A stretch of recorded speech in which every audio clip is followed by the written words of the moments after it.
కార్యక్రమాన్ని ఏర్పాటు చేసి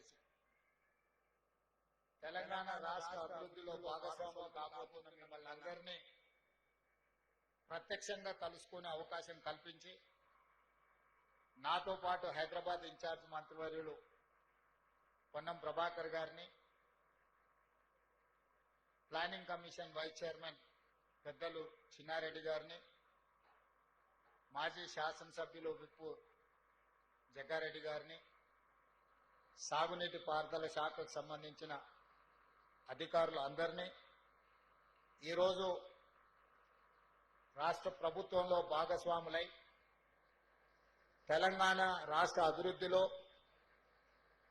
తెలంగాణ రాష్ట్ర పునర్నిర్మాణంలో భాగస్వాములు కాబోతున్న మీ అందరికీ మనస్ఫూర్తిగా అభినందనలు తెలియజేస్తున్నా.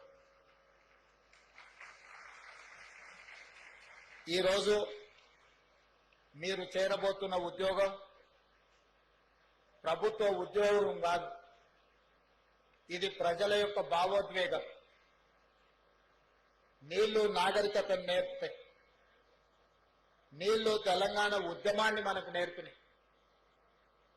నీళ్లు ఎంత అవసరమో, నీళ్ల కోసం మనం ఎంత పరితపించినామో, ఏ నీళ్ల కోసం అయితే పోరాటం మొదలైందో ఆ నీళ్లే ఈరోజు మనకు తెలంగాణ రాష్ట్రాన్ని సాధించి పెట్టింది. అంత ప్రాధాన్యత కలిగిన సాగునీటి పారుదల శాఖలో ఈరోజు క్షేత్రస్థాయిలో పనిచేయడానికి, తెలంగాణ పునర్నిర్మాణంలో మీరు భాగస్వాములై తెలంగాణను అభివృద్ధి పదం వైపు నడిపించి రైతులను ఆత్మగౌరవంతో బ్రతకడానికి అవసరమైన ప్రాజెక్టుల నిర్మాణంలో ఈరోజు మీరు భాగస్వాములు అవుతున్నారు అని అంటే ఇది ప్రభుత్వ ఉద్యోగంగా నేను భావించడం లేదు, ప్రజల యొక్క భావోద్వేగం. ఈ భావోద్వేగానికి మీరే ప్రతీకలు, మీరే ప్రతినిధులు అని చెప్పి తెలంగాణ రాష్ట్ర ముఖ్యమంత్రిగా నేను బలంగా విశ్వసిస్తున్నాను. ఈరోజు తెలంగాణ రైతాంగం గురించి నేను ప్రత్యేకంగా చెప్పాల్సిన పని లేదు. ఇక్కడ చాలా మంది అసిస్టెంట్ ఇంజనీర్లుగా, జూనియర్ టెక్నికల్ ఆఫీసర్స్ గా అవకాశం వచ్చిన వాళ్ళందరూ వాళ్ళ తల్లిదండ్రులతో ఇక్కడికి వచ్చారు. వాళ్ళని చూస్తే తెలంగాణ రైతాంగానికి ప్రతీకలుగా మీ తల్లిదండ్రులు కనిపిస్తున్నారు. మీ నేపథ్యం, మీరు వచ్చిన ప్రాంతం తెలంగాణ గ్రామీణ ప్రాంతాల నుంచి వ్యవసాయ కుటుంబంలో నుంచి వచ్చిన వాళ్ళే 90% ఈ రోజు ఈ ఉద్యోగంలో చేరబోతున్నారు. అందుకే ఈరోజు ఇది నెల నెలా జీతం తీసుకునే ఒక యథాలాప బాధ్యతగా కాకుండా ఈ తెలంగాణ రాష్ట్ర నిర్మాణంలో మేము భాగస్వాములం. ఈ తెలంగాణ రాష్ట్రాన్ని అభివృద్ధి చెయ్యాలి అని అంటే తరతరాలుగా వాయిదాలు పడుతున్న సాగునీటి ప్రాజెక్టులను పూర్తి చెయ్యాలన్న లక్ష్యంతో చిత్తశుద్ధితో మీరు అందరూ పనిచేస్తారని చెప్పి మా రాష్ట్ర ప్రభుత్వం భావిస్తున్నారు. ఈరోజు మీకు అందరికీ తెలుసు, ఆనాడు తెలంగాణ ఉద్యమ సందర్భంగా కొన్ని రాజకీయ పార్టీలు నీళ్లు, నిధులు, నియామకాల పేరు మీద ఆనాడు జరిగిన తెలంగాణ ఉద్యమాన్ని భావోద్వేగంగా మార్చి రాజకీయ ప్రయోజనాలు పొందడమే కాదు 2 సార్లు అధికారంలోకి వచ్చి ప్రభుత్వాన్ని నడిపించిన 10 సంవత్సరాలు. దాదాపుగా ఈ 10 సంవత్సరాలలో కేవలం సాగునీటి ప్రాజెక్టుల మీదనే 2 లక్షల కోట్ల పైగా ఖర్చు పెట్టడం జరిగింది. 2 లక్షల కోట్ల రూపాయలు ఖర్చు పెట్టిన ఉమ్మడి రాష్ట్రంలో వాయిదాలు పడుతూ, ఉమ్మడి రాష్ట్రంలో నిర్లక్ష్యానికి గురైన సాగునీటి ప్రాజెక్టులు ఒక్కటి కూడా పూర్తి కాలేదు అని అంటే దీనికి కారణం ఈ రోజు మీరు ఈ శాఖలో చేరబోతున్న ఇంజనీర్లు ఆలోచన చేయాలి. నేను సూటిగా మీ ద్వారా తెలంగాణ విజ్ఞానులను, తెలంగాణ ప్రజా సంఘాలను చెప్పదలుచుకున్నా. ఆనాడు ఉమ్మడి రాష్ట్రంలో సమైక్య పాలనలో తెలంగాణ ప్రాంతానికి అన్యాయం జరిగింది. లేకపోతే తెలంగాణ ప్రాంతంలో పాలమూరు రంగారెడ్డి కావచ్చు, కల్వకుర్తి కావచ్చు, భీమా కావచ్చు, నెట్టంపాడు కావచ్చు, కోయిల్ సాగర్ కావచ్చు, హంద్రీ నీవా కావచ్చు, ఆంధ్రప్రదేశ్ లో కట్టిన ప్రాజెక్టులతో పోల్చినప్పుడు తెలంగాణలో సీతారామ గాని, ఇందిరాసాగర్ గాని, రాజీవ్ సాగర్ గాని, లేకపోతే దుమ్ముగూడెం గాని, ఇలా చెప్పుకుంటూ పోతే సమ్మక్క సారక్క కావచ్చు, ప్రాణహిత చేవెళ్ల కావచ్చు, తెలంగాణ ప్రాంతంలో కట్టిన ఆనాటికే ప్రారంభమైన ప్రాజెక్టులు, జలయజ్ఞంలో భాగంగా ప్రారంభమైన ప్రాజెక్టులు తెలంగాణ రాష్ట్రం వచ్చిన 10 సంవత్సరాలలో ఏది పూర్తి కాలేదు. ఈనాటికి ఆ ప్రాజెక్టులు వాయిదాలు పడుతూనే వస్తున్నాయి. 2 లక్షల కోట్ల రూపాయలు ఖర్చు అయిపోయిన నీళ్లు, ఈ నిధులు వరదలాగా నీళ్లలాగా పారినాయి. మరి ఆ నిధులు ఎవరి జేబుల్లోకి వెళ్ళినాయో ఈ రోజు మీరు ఆలోచన చేయండి. అందుకే ఈరోజు ఇదొక భావోద్వేగం అని ఎందుకు అంటున్నా అంటే, ఉమ్మడి రాష్ట్రంలో నాలుగైదు దశాబ్దాలు వాయిదాలు పడ్డ ప్రాజెక్టులు ప్రత్యేక తెలంగాణ రాష్ట్రంలో కూడా 10 సంవత్సరాలలో పూర్తి కాలేదు. అందుకే ఈరోజు పెద్దలు ఉత్తమ్ కుమార్ రెడ్డి గారికి ప్రత్యేకంగా ఈ శాఖను కేటాయించడమే కాదు, నిరంతరం పర్యవేక్షించుకుంటూ గత 40-50 సంవత్సరాలుగా తెలంగాణ ప్రాంతానికి రావాల్సిన నీళ్లు రాకపోవడము, పూర్తి కావాల్సిన ప్రాజెక్టులు పూర్తి కాకపోవడం వల్ల ఈ ప్రాంతానికి జరిగిన అన్యాయాన్ని సరిదిద్ది వాయిదాలు పడుతూ వస్తున్న ప్రాజెక్టులను పూర్తి చేయాలన్న లక్ష్యంతో ఈ రోజు మా ప్రభుత్వం, మీ శాఖ మంత్రివర్యులు ఉత్తమ్ కుమార్ రెడ్డి గారు పనిచేస్తున్నారు. అందుకే ఈ శాఖలో నియామకాల విషయంలో ప్రత్యేకమైన శ్రద్ధ పెట్టి శాఖలో ప్రభుత్వ ఉద్యోగులు బాధ్యతతో పనిచేసినప్పుడే ప్రాజెక్టులు పూర్తి అవుతాయి. మరి ఆ శాఖకు సంబంధించిన ఉద్యోగ నియామక పత్రాలను 10 సంవత్సరాలు నియమించకపోవడం వల్ల వాయిదాలు పడుతూ వచ్చినాయి. అందుకే సెప్టెంబర్ 2024 నాడు దాదాపుగా ఇక్కడనే ఇదే వేదిక మీద నుంచి 738 మంది అసిస్టెంట్ ఎగ్జిక్యూటివ్ ఇంజనీర్లను, అదే విధంగా జూనియర్ అసిస్టెంట్లను ఇదే వేదిక మీద నుంచి నియామక పత్రాలిచ్చి భుజం తట్టి ప్రోత్సహించిన. ఈ రోజు మళ్ళీ దాదాపుగా 423 ఉద్యోగ నియామక పత్రాలు అందించడం ద్వారా ఈ శాఖలో 1161 మందిని ఈ 14 నెలల్లో నియామక పత్రాలు అందించి ఈ శాఖను ముందుకు నడిపించాలన్న ఆలోచనతో ఈ రోజు ముందుకెళ్తున్నాం. అదేవిధంగా ప్రాజెక్టుల నిర్వహణ కోసం లష్కర్లు అవసరం.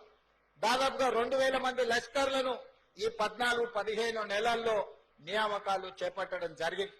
ఈ రాష్ట్ర ప్రభుత్వం యొక్క మొట్టమొదటి ప్రాధాన్యత ఉన్న శాఖ ఏదైనా ఉంది అని అంటే సాగునీటి పారుదల శాఖ అని చెప్పి నేను ఈ రోజు చెప్పదలుచుకున్నాను.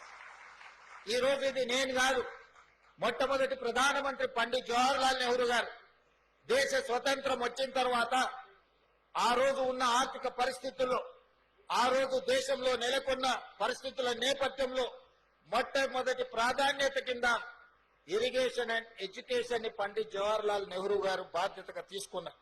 ఈ దేశంలో ప్రజలు చదువుకుంటే ప్రపంచ దేశాలతో పోటీ పడతారు. ఈ దేశంలో సాగునీటి పారుదల ప్రాజెక్టులు, ముఖ్యంగా బహుళార్థక సాధక ప్రాజెక్టులను నిర్మిస్తే రైతులు ఆత్మగౌరవంతో బ్రతుకుతారు. ఆనాడు కరువుతో ప్రజలు చచ్చిపోతుంటే కరువు నుంచి ప్రజల్ని కాపాడడానికి సాగునీటి ప్రాజెక్టులను ప్రాధాన్యత కింద తీసుకున్నారు. మొట్టమొదటి ప్రధానమంత్రి మొదటి ప్రాధాన్యత కింద తీసుకున్న ఇరిగేషన్ అండ్ ఎడ్యుకేషన్ ఈ రోజు ప్రపంచ దేశాల ముందు మనం ఆత్మగౌరవంతో నిలబడే విధంగా ఈ దేశం అభివృద్ధి చెందింది. ఈ రోజు ఆహార ఉత్పత్తిలో మిగులు దేశంగా మన దేశం నిలబడ్డది అని అంటే ఆనాడు బాక్రానంగల్ డ్యాం నుంచి మొదలు పెడితే నాగార్జున సాగర్, శ్రీశైలం, అదే విధంగా ఎస్ఆర్ఎస్పీ ప్రాజెక్టుల వరకు మొట్టమొదటి ప్రధానమంత్రి పండిట్ జవహర్లాల్ నెహ్రూ గారు వేసిన పునాదులే ఈ రోజు తెలంగాణ రాష్ట్రంలో సాగునీటి ప్రాజెక్టులు. చాలా సందర్భాలలో మాట్లాడుతున్నారు, మేము 1 కోటి ఎకరాలకు నీళ్లు ఇద్దామనుకున్నాము, 1 కోటి ఎకరాలకు నీళ్లు ఇచ్చినామని. ఆనాడు కాంగ్రెస్ పార్టీ పండిట్ జవహర్లాల్ నెహ్రూ గారు మొదలుపెట్టిన నాగార్జున సాగర్, శ్రీశైలం, శ్రీరామ్ సాగర్ చూడండి, ఈనాడు కట్టిన కాళేశ్వరం చూడండి, ఎంత నిధులతో ప్రాజెక్టులు కట్టినాం. ఇవే కాదు, అంతకంటే వెనక్కి వెళ్తే నిజాం సర్కారు కట్టిన 1908లో ఈ నగరానికి వరదలు వచ్చి వేలాది మంది చచ్చిపోయినప్పుడు మోక్షగుండం విశ్వేశ్వరయ్య గారు డిజైన్ చేసిన ఉస్మాన్ సాగర్, హిమాయత్ సాగర్, మూసీ నది డిజైన్లను చూడండి, నిర్మాణాలను చూడండి. 100 సంవత్సరాలైన చెక్కు చెదరక మానవ నిర్మితమైన అద్భుతమైన కళాఖండాలుగా ఈ రోజు ఆ ప్రాజెక్టులు ఉన్నాయి. సాంకేతిక పరిజ్ఞానం లేనప్పుడు నాగార్జున సాగర్ కట్టింది. సాంకేతిక పరిజ్ఞానం అభివృద్ధి చెందుతున్న సందర్భంలో శ్రీశైలం ప్రాజెక్టు కట్టింది, శ్రీరామ్ సాగర్ కట్టింది. ఆనాడు కట్టిన ప్రాజెక్టులు ఎన్నోసార్లు వరదలు వచ్చినాయి, ఉపద్రవాలు వచ్చినాయి. కానీ ఆ ప్రాజెక్టులు ఈ రోజు నిటారుగా నిలబడి మన ప్రాంత ప్రతిష్టకు ప్రతీకలుగా నిలబడ్డాయి. ఉమ్మడి రాష్ట్రంలో 22 లక్షల ఎకరాలకు నీళ్లు ఇచ్చిన నాగార్జున సాగర్ కావచ్చు, ఈ రోజు పవర్ ప్రాజెక్టులు గాని సాగునీటి ప్రాజెక్టులు అందిస్తున్న శ్రీశైలం 2009లో అత్యధికంగా వరదలు వచ్చినప్పుడు కొట్టుకుపోతాయేమని చెప్పి ప్రజలు కృష్ణానది పరివాహక ప్రాంతంలో ప్రజలు ప్రాణాలను గుప్పిట్లో పట్టుకొని ఉన్నా కూడా చెక్కు చెదరకుండా నిలబడ్డ ప్రాజెక్టులు శ్రీరామ్ సాగర్ గాని, లేకపోతే నాగార్జున సాగర్ గాని, లేకపోతే శ్రీశైలం ప్రాజెక్టు. ఏ వరదలు లేవు, ఏ ఉపద్రవం లేదు, ఏ భూకంపాలు లేవు. 3 ఏళ్లలోనే కట్టడం కూలడం జరిగిపోయింది కాళేశ్వరం. ఈ 3 ప్రాజెక్టుల మీద 10,000 కోట్ల రూపాయలు కూడా మేము ఖర్చు పెట్టలేదు కాంగ్రెస్ పార్టీ. కానీ ఒక్క కాళేశ్వరాన్ని నేను చెప్పడం లేదు, కాగిచ్చిన అంచనాలు 1,47,000 కోట్ల రూపాయలు. నేను ముఖ్యమంత్రిగా పదవి చేపట్టిన తర్వాత లెక్కలేస్తే 1,02,000 కోట్ల రూపాయలు కాళేశ్వరం ప్రాజెక్టులో కాంట్రాక్టర్లకు బిల్లులు చెల్లించను. ఇంకా ఒక్క కాళేశ్వరంలోనే ఒక 10,000-15,000 కోట్ల రూపాయలు కాంట్రాక్టర్లకు బకాయిలు ఉన్నాయి. మరి 1,00,000 కోట్ల రూపాయలు పెట్టిన కాళేశ్వరం కింద ఇవాళ మీరు ఇంజనీర్లు మీ ఆఫీసులో జాయిన్ అయిన తర్వాత మీరు ఒకసారి రికార్డులను తిరిగేయండి. 50,000 ఎకరాలకు కూడా నీళ్లు ఇవ్వలేకపోయినరు. నికర జలాలతోని గాని స్థిరమైన ఆయకట్టు 50,000 ఎకరాలకు కూడా కాళేశ్వరం నుంచి నీళ్లు ఇవ్వలేకపోయినరు. 50,000 ఎకరాలకు నీళ్లు ఇవ్వని కాళేశ్వరానికి 1,02,000 కోట్ల రూపాయలు ఇప్పటికే కాంట్రాక్టర్లకు బిల్లులు చెల్లించడం. కట్టిన 3 ఏళ్ల లోపలనే కుప్పగూలిన ప్రాజెక్టు ఈ భూ ప్రపంచం మీదనే. సొమాలియా లాంటి వెనుకబడిన దేశాల నుంచి మొదలు పెడితే అభివృద్ధి చెందిన అమెరికా వరకు ఈ భూ ప్రపంచం మీదనే కట్టిన ప్రాజెక్టు 3 ఏళ్ల కుప్పగూలిన ప్రాజెక్టు చూపించాలి ప్రపంచ చిత్రపటం మీద అంటే అది కేవలం కాళేశ్వరం, మేడిగడ్డ, అన్నారం, సుందిళ్ల ప్రాజెక్టులు అని చెప్పక తప్పదు. అయినా గొప్పలు మాట్లాడుతుంటారు కాళేశ్వరం అని. అందుకే ఈ రోజు ఇంజనీర్లుగా నేను మీకు సూచన చేస్తున్నా, మీరు ఆదర్శంగా తీసుకోవాల్సిన ప్రాజెక్టులు నాగార్జున సాగర్, శ్రీశైలం, ఉస్మాన్ సాగర్, హిమాయత్ సాగర్ అయితే ఎలా కట్టకూడదో, ఎలా కడితే ప్రజలకు నష్టం జరుగుతుందో చూడాల్సింది కాళేశ్వరం. తప్పకుండా మీరు ఉద్యోగంలో చేరిన తర్వాత శ్రీశైలం, నాగార్జున సాగర్ సందర్శించాలి. మోక్షగుండం విశ్వేశ్వరయ్య కట్టిన హిమాయత్ సాగర్, ఉస్మాన్ సాగర్ ని సందర్శించాలి. అదే విధంగా ఈ రోజు మీరు కాళేశ్వరాన్ని కూడా సందర్శించి ఎందుకు ఇంత లోప భూయిష్టమైన ప్రాజెక్టులు నిర్మాణం జరిగినరు, ఎక్కడైనా చిన్న ఇల్లు పూరు గుడిసె కట్టుకున్నా కూడా పునాది తవ్వి కనీసం ఆ భూమి ఎట్లుంది, చదును ఉందా, లూజ్ ఉందా, లేకపోతే హార్డ్ రాక్ ఉందా, సాఫ్ట్ రాక్ ఉందా, ఎట్లుందో మనం ఒక అంచనాకు వస్తాం. కానీ 1,000 కోట్ల రూపాయలు పెట్టి నిర్మిస్తున్న మేడిగడ్డ, అన్నారం, సుందిళ్ల ప్రాజెక్టులు కట్టిన దగ్గర కనీసం సాయిల్ టెస్ట్ కూడా చేయలేదు. పెద్దసారి హెలికాప్టర్లో పోకుంటూ కిందికి చూసి ఇంజనీర్ గారికి చూపించారు, ఇక్కడ ఒక బ్రిడ్జ్ కట్టి, ఇక్కడ ఒకటి కట్టి, ఇక్కడ ఒకటి కట్టాలి. వారు పేపర్ మీద రాసుకున్నారు, కిందికి వచ్చారు, కాంట్రాక్టర్కి ఇచ్చారు, ఆయన కట్టిండ్రు. ఇంత అధ్వానంగా గాల్లో నుంచి ప్రాజెక్టులను చూపించి 80,000 పుస్తకాలు చదివినా నేనే ఇంజనీర్ను, నేనే డాక్టర్ను, నేనే లాయర్ను, నేనే అని ఈరోజు నేనే దొంగనని ఆయనే చెప్పుకునే పరిస్థితులు ఈరోజు రాష్ట్రంలో దాపురించినాయి. అందుకే ఇంజనీర్ల పనే చేయండి. పొలిటికల్ ఎగ్జిక్యూటివ్స్ గా మీరు ఇచ్చే సాంకేతిక పరమైన సమాచారాన్ని ప్రాతిపదికన ప్రాజెక్టులు కట్టాలా లేదా పాలసీ డెసిషన్ మాత్రమే పొలిటికల్ ఎగ్జిక్యూటివ్స్ చేయాలి. ఇంజనీర్లు చేయాల్సిన పని ప్రజాప్రతినిధులు, మంత్రులు, ముఖ్యమంత్రులు చెయ్యకూడదు. అట్లా చేస్తే ఏమైతుందో కాళేశ్వరం ఒక ఉదాహరణ. ఇంజనీర్ల గౌరవం ఇంజనీర్లకు ఉండాలి. మీరు కష్టపడి చదువుకున్న అసిస్టెంట్ ఎగ్జిక్యూటివ్ ఇంజనీర్ గా మీ ఉద్యోగ బాధ్యతలు మొదలు పెడితే చీఫ్ ఇంజనీర్ కావాలి, లేకపోతే ఇంజనీరింగ్ చీఫ్ కావాలంటే 30 ఏళ్ళు శాఖలో కష్టపడి మెట్టు ఎక్కుకుంటూ వస్తే ఇంజనీరింగ్ చీఫ్ అనే ఉద్యోగం వస్తుంది. కాలం కలిసి వస్తే ఎమ్మెల్యే కావచ్చు, మంత్రి కావచ్చు, ముఖ్యమంత్రి కావచ్చు, 3 ఏళ్లలోనే 2 ఏళ్లలోనే. ఇంజనీరింగ్ చీఫ్ 30 ఏళ్ళు అయితే కానీ కాలేరు. 30 ఏళ్ళోడి అనుభవం, గాలి కొట్టుకొచ్చిన అవకాశంతో గాలి మోటార్లు తిరుక్కుంటూ ఇక్కడ బ్రిడ్జులు కట్టండి, ఇక్కడ బారేజులు కట్టండి, ఇక్కడ రిజర్వాయర్లు కట్టండి అని చెప్తే ఎట్లా జరుగుద్దో, ఏం జరుగుద్దో కళ్ళ ముందల కాళేశ్వరం ఉంది.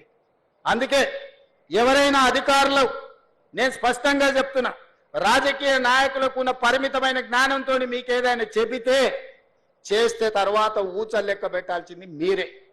ఎందుకంటే ఈ రోజు వచ్చిన విచారణలు, నిన్నమన్న విజిలెన్స్ అండ్ ఎన్ఫోర్స్మెంట్ కానీ, నేషనల్ డ్యామ్ సేఫ్టీ అథారిటీ ఇచ్చిన నివేదికలు కానీ ఇవన్నీ చూస్తే మొత్తం అధికారుల పేర్ల మీద రాసి పెట్టారు.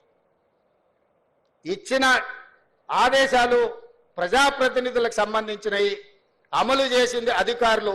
ఇవాళ విజిలెన్స్ అండ్ ఎన్ఫోర్స్మెంట్ కానీ ఎన్డీఎస్ఏ నివేదికలలో మొత్తం అధికారులను ఉరిదీయమని ఈరోజు వాళ్ళు నివేదికలు ఇచ్చింది.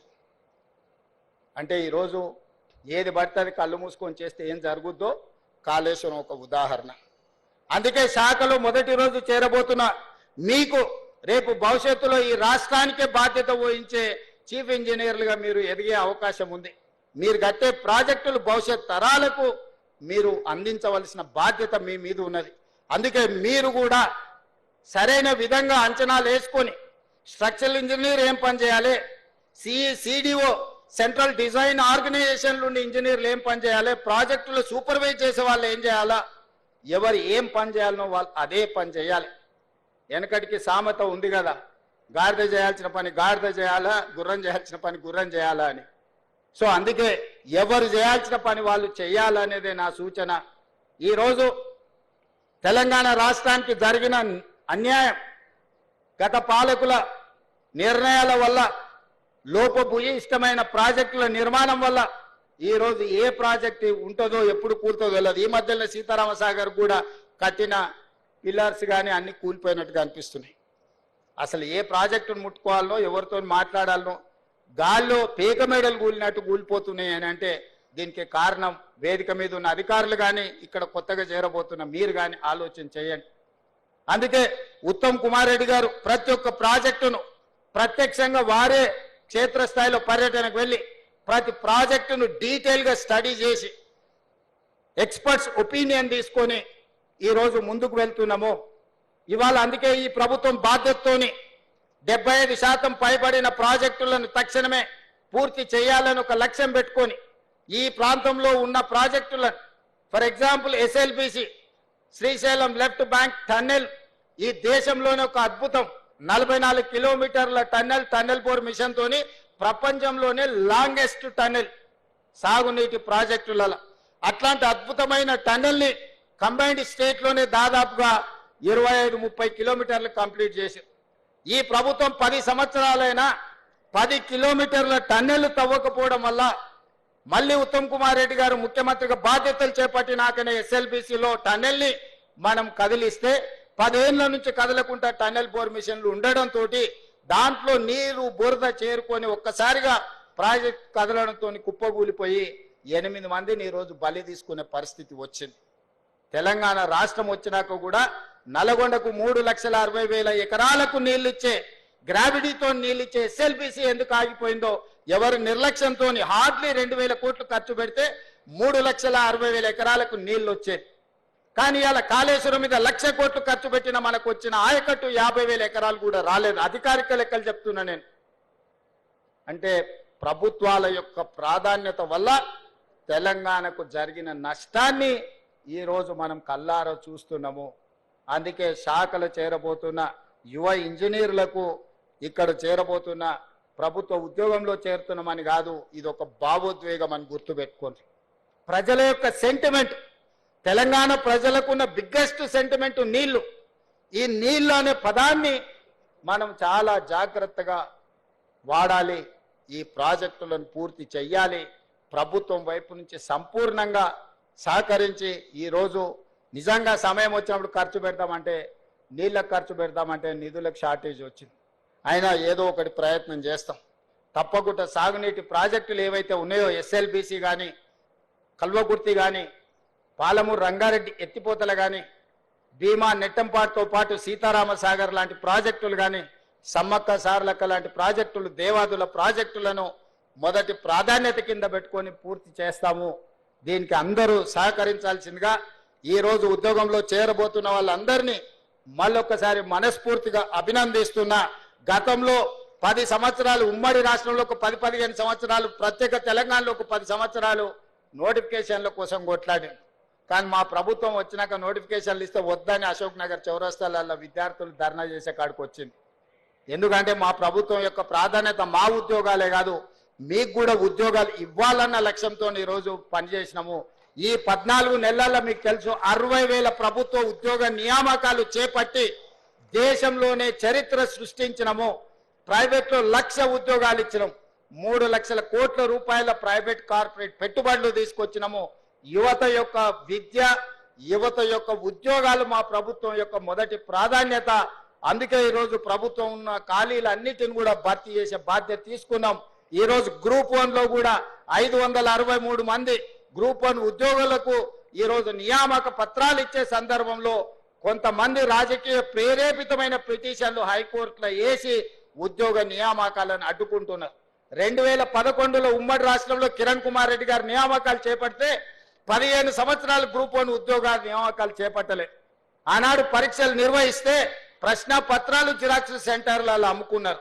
మేము వచ్చిన తర్వాత పకడ్బందీగా 563 గ్రూప్ 1 ఆఫీసర్లను తెలంగాణలో ఉమ్మడి రాష్ట్రంలో కూడా అన్ని ఉద్యోగాలు ఇవ్వలే.